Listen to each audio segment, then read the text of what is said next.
বনের দুই রকম ছন্দ, লেমর ও স্নতের শান্ত যেমন।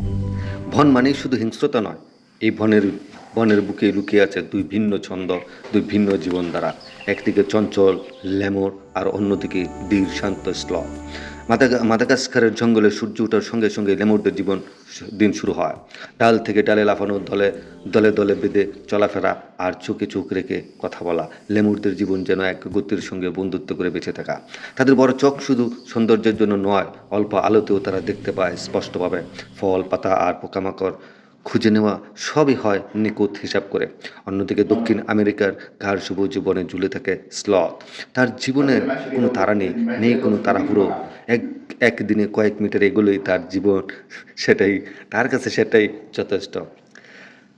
স্লথের ধীর গতি কোনো দুর্বলতা নয়, এটাই তার বাঁচার কৌশল। কম নড়াচড়া মানে কম শক্তি খরচ আর শত্রুর চোখে ধরা না পড়া। একই বন, কিন্তু দুই রকম দর্শন। একজন শেখায় দলবদ্ধতা আর সক্রিয়তা, আর অন্যজন শেখায় ধৈর্য আর সময়কে সম্মান করতে। লেমুর আর স্লথ আমাদের মনে করিয়ে দেয়, জীবনে জয়ী হওয়ার একটাই রাস্তা নেই, কেউ কেউ যেতে গতিতে, কেউ যেতে থেমে থাকে।